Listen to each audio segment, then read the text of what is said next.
Welcome back to Great Day Live. Rachel Platt, Terry Munners, and Congressman Yarmuth joined us here. We are not talking football with him. I love holding a football. We're Look, Sean Kalen's right over there. Hey, Sean. Because we are talking serious economy, and you know a lot is playing out with the volatility, the downgrade of the U.S. economy. Well, look, I'm not needing to tell him. The European markets, and some point, the finger at lawmakers. Congressman Yarmuth voted against raising the debt, saying Republicans didn't have a responsible plan.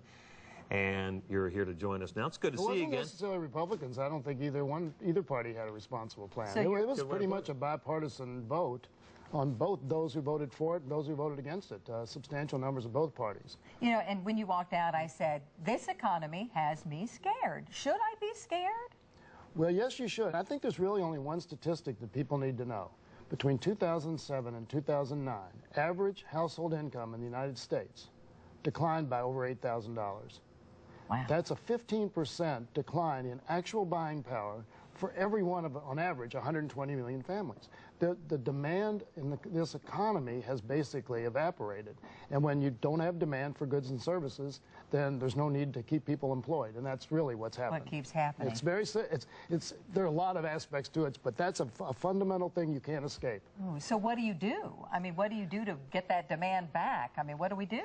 Well, we really have not focused on making sure that the vast middle class in this country had a chance to keep raising their standard of living. And over the last 10 years, basically everybody's been in a holding pattern or has lost ground.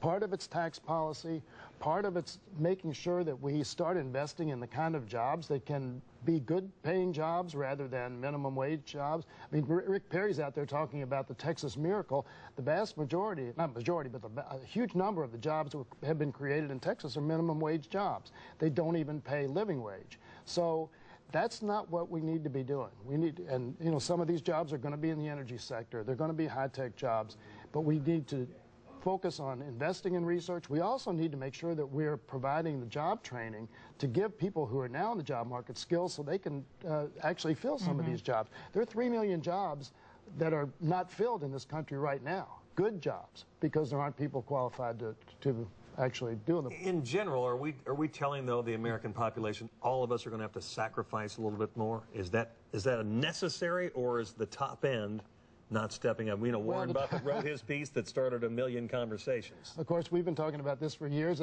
This has been one of my mantras, I guess, that I've been preaching. We have not asked the wealthiest Americans in this country to do their fair share. I don't, you know, everybody says, well, what's fair? I don't know, but we're now paying, as a country, the lowest tax rate that we have paid in 60 years. And meanwhile, the people at the very top, the top 1%, have seen their wealth grow exponentially, and the disparity between them and everybody else has continued to grow. We have the greatest disparity of wealth in this country we've ever had, and so tax policy is part of it.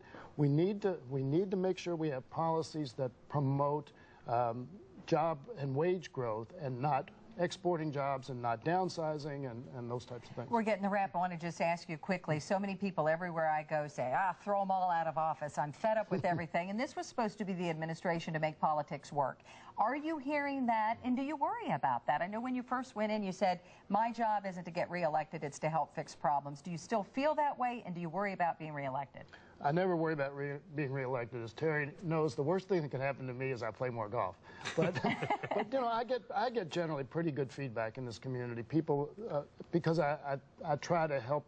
I try to work on things that benefit the most people. I communicate and I listen to people, and that's what most citizens want. That's what I wanted before I got in politics. Right. I just wanted leaders who listened to me, who had a sense they cared about my life. And you know, I think that's what makes good politics, and it makes good policy. Unfortunately, right now, we've got so many problems that are preventing the system from functioning correctly, one of them being huge amounts of money in the system, political contributions and lobbying. We've got to get big money out of the system, or we will never find the right answer to a lot of these problems. Well, we've got many things to talk to you about. We'll bring you back. You're wonderful about coming on, and we appreciate it. Congressman, thank you so much. We Good luck with the show. It's great. Thank you. Glad you're doing it. Thank you so much. We want to talk about jobs, too, because more than